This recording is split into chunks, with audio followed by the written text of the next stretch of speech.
ବାଙ୍ଗିରିପୋଷି ସୁପରଫାଷ୍ଟର ବିପର୍ଯ୍ୟସ୍ତ ସେବା, ଯାତ୍ରୀ ଅସନ୍ତୋଷ, ରେଳ ବିଭାଗ ନୀରବ। ବାରିପଦା ମୟୂରଭଞ୍ଜ ଜିଲ୍ଲାର ଜୀବନରେଖା କୁହାଯାଉଥିବା ବାଙ୍ଗିରିପୋଷି ସୁପରଫାଷ୍ଟ ଟ୍ରେନ୍ ଏବେ ଯାତ୍ରୀମାନଙ୍କ ପାଇଁ ଯନ୍ତ୍ରଣାର କାରଣ ପାଲଟିଛି। କ୍ରମାଗତ ବିଳମ୍ବ ଏବଂ ଅବ୍ୟବସ୍ଥା ଯୋଗୁଁ ସାଧାରଣ ଜନତାଙ୍କ ମଧ୍ୟରେ ତୀବ୍ର ଅସନ୍ତୋଷ ପ୍ରକାଶ ପାଇଛି। ଘଣ୍ଟା ଘଣ୍ଟା ବିଳମ୍ବରେ ଚାଲିଛି ଟ୍ରେନ୍। ଓଡ଼ିଶାର ପ୍ରମୁଖ ସହର କଟକ, ଭୁବନେଶ୍ୱର ଏବଂ ପୁରୀକୁ ମୟୂରଭଞ୍ଜ ସହ ଯୋଡୁଥିବା ଏହି ଟ୍ରେନ୍ ଏବେ ନିଜର ବିଶ୍ୱସନୀୟତା ହରାଇବାରେ ଲାଗିଛି। ସୂଚନା ଅନୁଯାୟୀ, ପୂର୍ବରୁ ଏହି ଟ୍ରେନ୍ ପୁରୀରୁ ଅପରାହ୍ନଟାରେ ବାହାରି ରାତି ପ୍ରାୟ 11:15 ସୁଦ୍ଧା ବାଙ୍ଗିରିପୋଷିରେ ପହଞ୍ଚୁଥିଲା, କିନ୍ତୁ ବର୍ତ୍ତମାନ ଏହି 7 ଘଣ୍ଟାର ଯାତ୍ରା ପାଇଁ 12 ଘଣ୍ଟାରୁ ଅଧିକ ସମୟ ଲାଗୁଛି। ବାଙ୍ଗିରିପୋଷି ମଧ୍ୟରେ ଥିବା ଅନେକ ନିଛାଟିଆ ସ୍ଥାନରେ ଟ୍ରେନ୍କୁ ଘଣ୍ଟା ଘଣ୍ଟା ଧରି ଅଟକାଇ ରଖାଯାଉଥିବାରୁ ଯାତ୍ରୀମାନଙ୍କ ସୁରକ୍ଷା ନେଇ ପ୍ରଶ୍ନବାଚୀ ସୃଷ୍ଟି ହୋଇଛି। ବେତନଟୀ ଷ୍ଟେସନରେ ଯାତ୍ରୀଙ୍କ ହଙ୍ଗାମା। ଗତ 2 ତାରିଖରେ ପୁରୀରୁ ଛାଡ଼ିଥିବା ଟ୍ରେନ୍ ଯେତେବେଳେ ବେତନଟୀ ଷ୍ଟେସନରେ ପହଞ୍ଚିଲା ସେତେବେଳକୁ ସକାଳ ହୋଇଯାଇଥିଲା। ଟ୍ରେନ୍ରେ ଥିବା ଛୋଟ ପିଲା, ରୋଗୀ ଏବଂ ବୃଦ୍ଧ ତୀର୍ଥଯାତ୍ରୀମାନେ ଖାଦ୍ୟ ଓ ପାଣି ବିନା ନାହିଁ ନଥିବା ଅସୁବିଧାର ସମ୍ମୁଖୀନ ହୋଇଥିଲେ। ରେଳ ବିଭାଗ ପକ୍ଷରୁ କୌଣସି ସଠିକ୍ ସୂଚନା ନ ମିଳିବାରୁ ଉତ୍ତ୍ୟକ୍ତ ଯାତ୍ରୀମାନେ ବେତନଟୀ ଷ୍ଟେସନ ମାଷ୍ଟରଙ୍କୁ ଘେରାଉ କରିଥିଲେ। ପ୍ରତିଶ୍ରୁତି ପରେ ବି ସୁଧୁରୁନି ସ୍ଥିତି।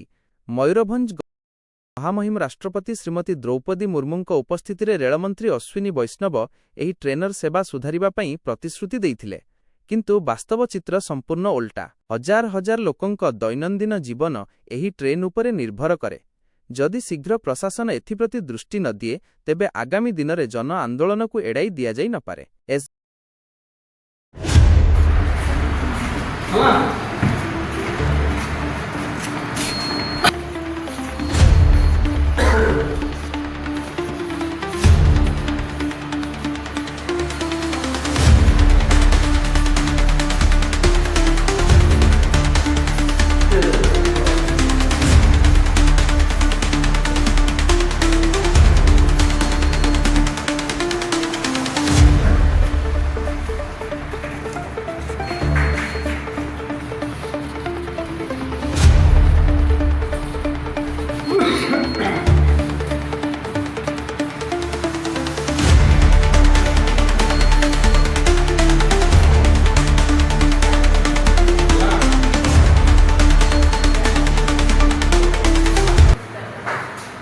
ଏହି ଘଟଣା ନେଇ ଆପଣଙ୍କ ମତ କ'ଣ?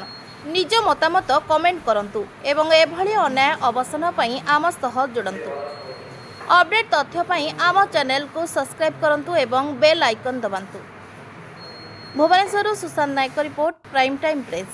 ନମସ୍କାର।